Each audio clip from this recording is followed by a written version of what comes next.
Welcome back to my Making, Repairing, and Restoring Wood Dolls, Part 3.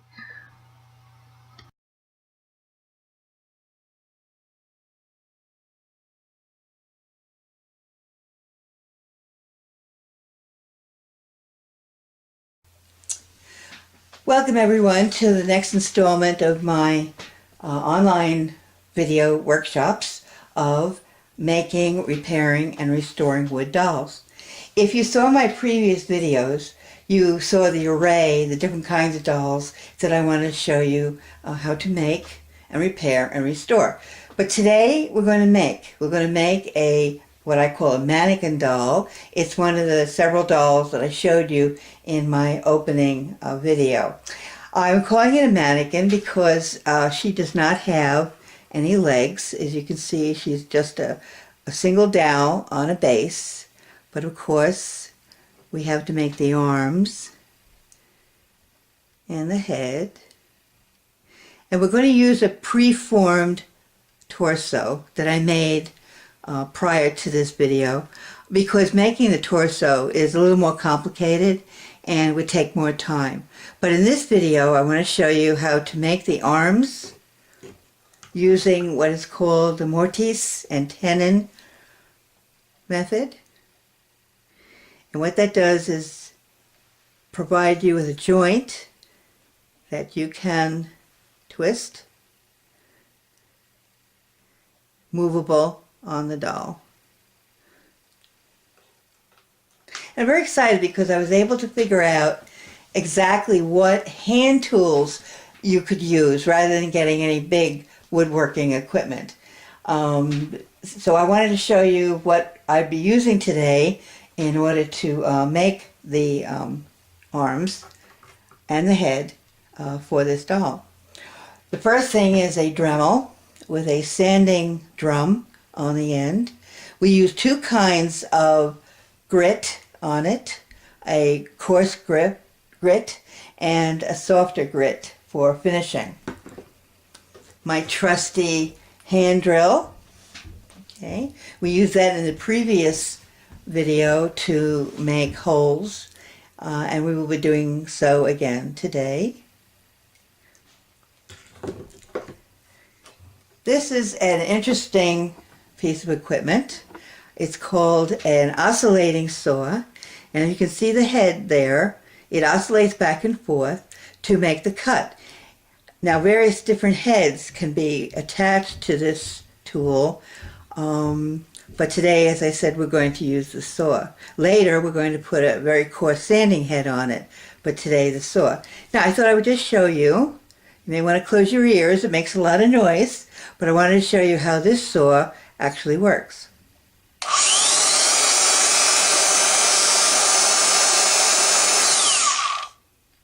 Other things we're going to use is what I call my alligator grip. This is a really neat tool. What you can do is set the tool to hold things in a certain width by turning this screw, okay? And I'll show you how we'll be using that later. Of course, a pair of pliers, a ruler, a pencil, the usual things that you need to mark and make any parts of a doll. Okay, what I decided to do was to build on the skills that we learned in my previous video. Some of these tools we use, so you know how to use them. One of those tools that we did use in the last video was the chop saw. And the chop saw is used to make different length dowels for arms and legs. And we did that when we made the feet for the cone dolls, wooden dolls, in my last video. What you want to do is mark your dowel to the length that you need. Let's say this is about 1 3/4. You put the dowel in the holder. You press the release to test it to make sure the blade is right over the mark. turn on the top door.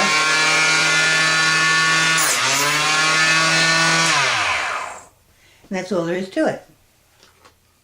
So what we're going to do first is I'll have all the lengths of the parts of the arm pre-cut. Now each length would be 1 3/4 inches. Okay, for both the upper arm and the lower arm. Okay. For the lower arm, we're going to make a cup hand. And the upper arm would be attached to the shoulder of the doll. Okay, we're going to take a series of 1 3/4 inch dowels, and we're going to start by cutting the holes in the appropriate places. I'll start with the shoulder, where the hole would be for the shoulder, and we're going to want a hole 1/4 inch from the dowel, top of the dowel, right here. I'm going to turn the dowel perpendicular, and I'm going to measure 1/8 inch from the top.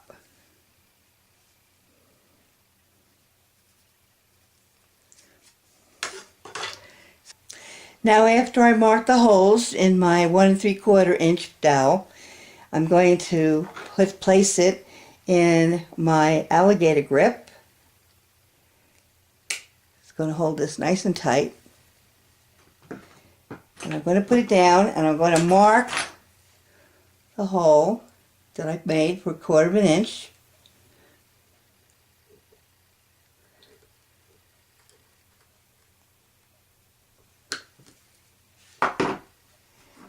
I'm going to place it in the channel here on my table, because I'm going to be taking the drill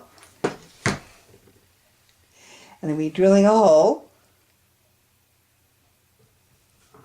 and having it in this channel allows me to go through without the drill hitting anything underneath it.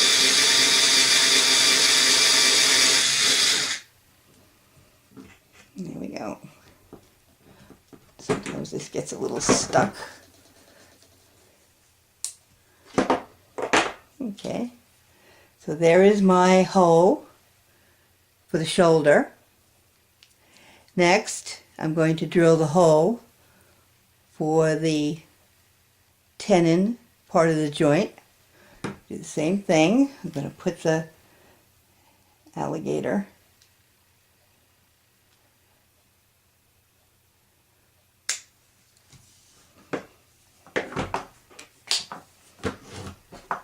I'm going to start my hole by pressing with a pick. This is to help the drill start. Place this in the channel and drill through.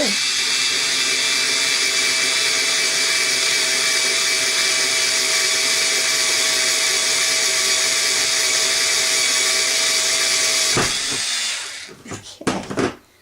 And there we go, we went through. Okay. So here we have my shoulder hole.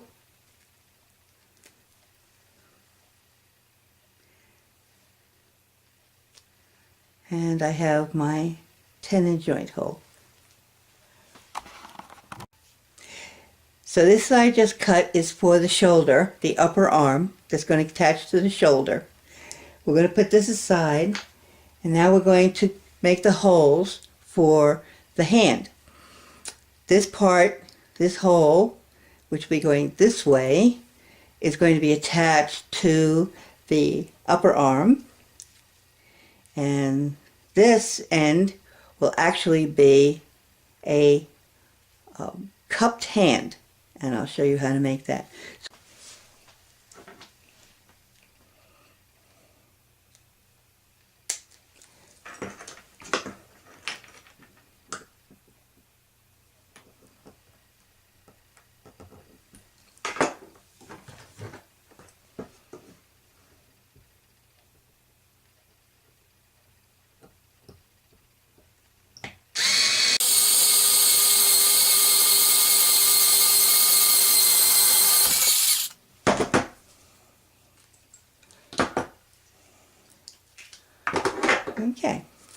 There's the hole for our hand. Now, this hole is going to be is the end where we're going to have what I call a flange, okay, which is the actually tenon part.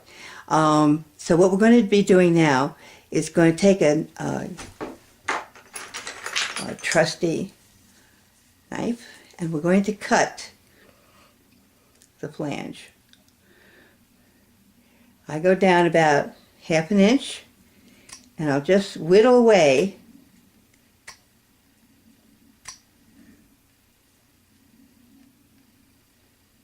about 1/2 inch away. So you can see it's starting to get narrow, and we'll keep going.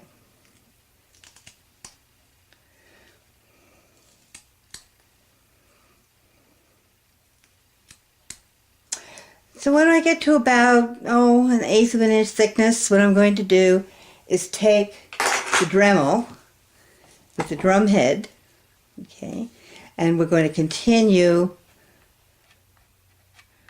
working on the flange or the tenon.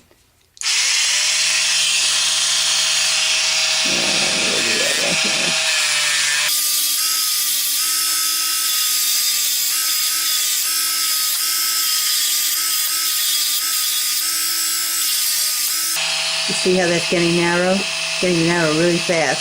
Now I have to be careful of my thickness. I don't want it too thin, and I don't want it too thick either. So just even this out.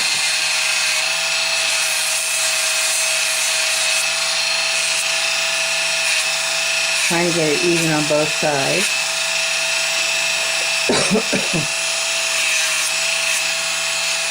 All right. I think I have a nice thickness there. It's a little uneven, but it's all right. Next thing I'm going to do is round the top. This will make it easier for the tenon to actually move in the joint.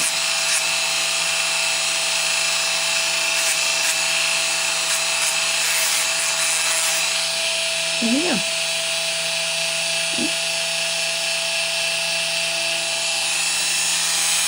Now at the other end, I'm going to start making the cup hand. Let me turn this off so I can talk. Now, the cup hand is going to go in line with the flange. Okay? You see I finished one here. As you can see, the flange actually is in line with the cup of the hand. So don't get confused or your hand will get twisted around. All right. Now this is really more of an eyeball kind of function. I hope you can see this.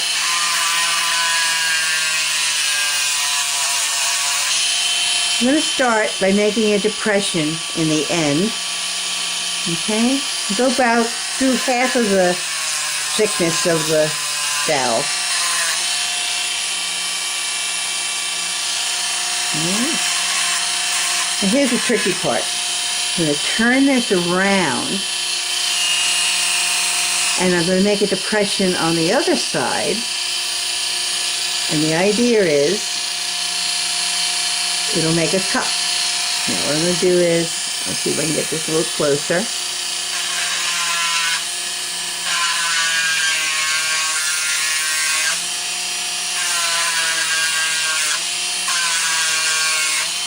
Now, if you look at it in profile, you can see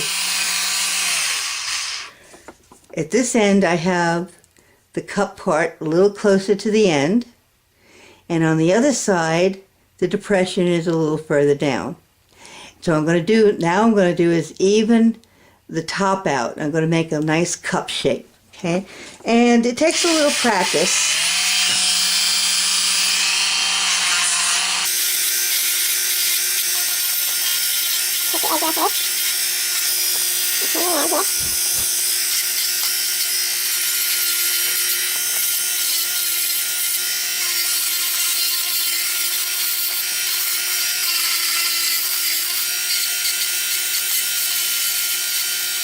I'll stop for a minute and show you how it's coming out.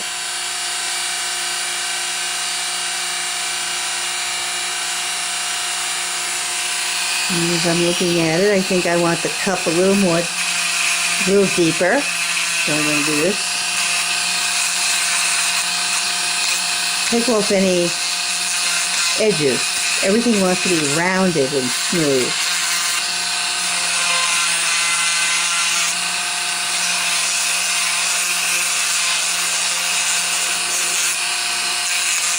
Alright, I'm happy with this.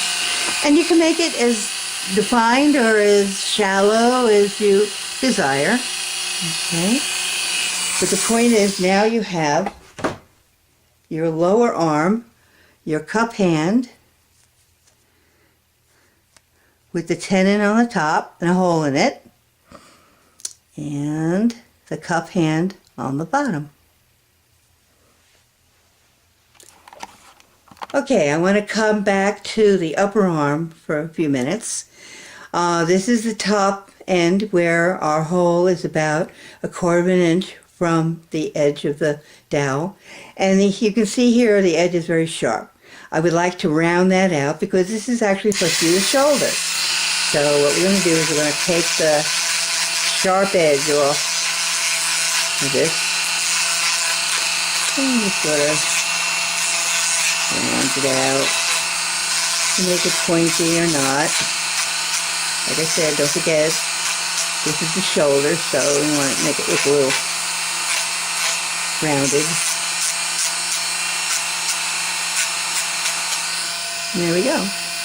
Okay.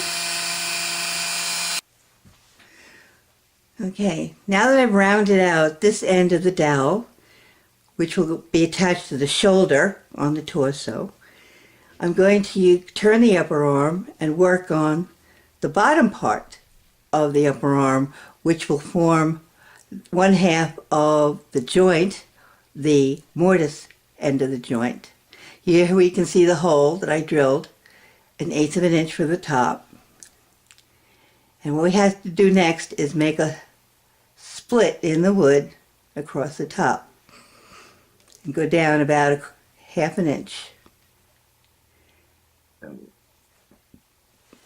Now these dowels are pretty hard. You could try carving the split, but I prefer to saw it. Now you could use a Dremel saw. Of course, it's an open blade and it is a little dangerous, and as I keep saying, I prefer not to use the blade on the Dremel. But I am going to use my oscillating saw, and I'll show you that in a minute. First, I'm just going to make a little mark, a little slice here with my utility knife. And then I'm going to take my oscillating saw that I showed you before, and I'm going to go down about 1/2 an inch on this end.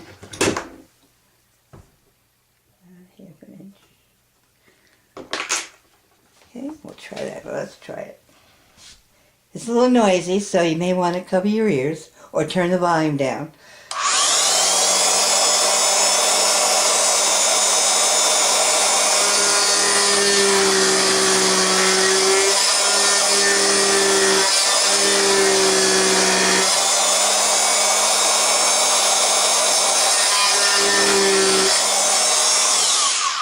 It goes really fast. And there is my split.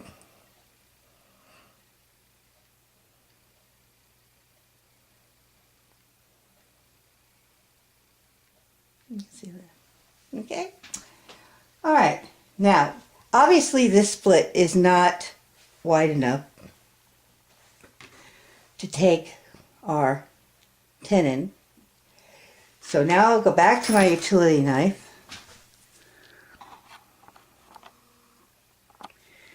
And I'll try to enlarge this from the inside. Turn sideways here so you can see this. Whittle away some of the inside of the split.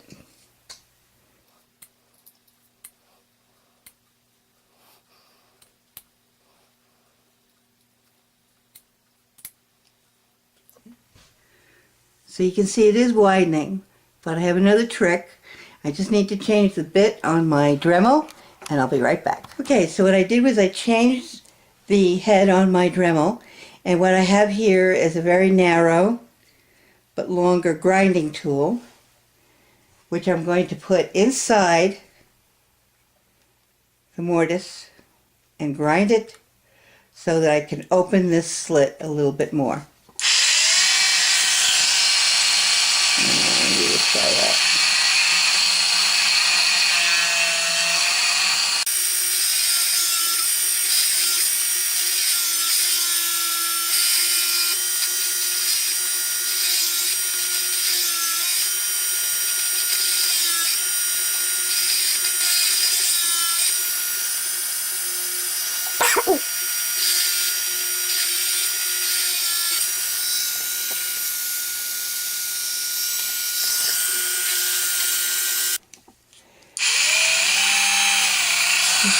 Okay, so I'm still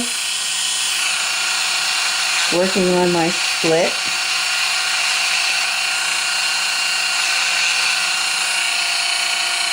I think that might be enough. Let's try it.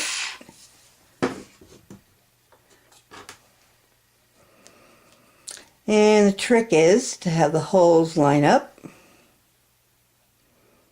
Let's see if we got it. Oh, that looks good. I'm going to put a piece of wire in, hold it in place. Well, let's try the joint. Make sure it swivels easily. Okay, and I think we got it. I'm just going to bend this wire. This is a 20 gauge steel wire. I'm using it to hold it in place, but later I am going to use it to secure the joint. Now, if you can see this, it is a little rough in places. So later I'm going to take some sandpaper and just kind of sand off some of those little rough areas. Okay, just for aesthetic. But you can see that the joint works well, and we will put it on our doll when it's finished at the end of this segment.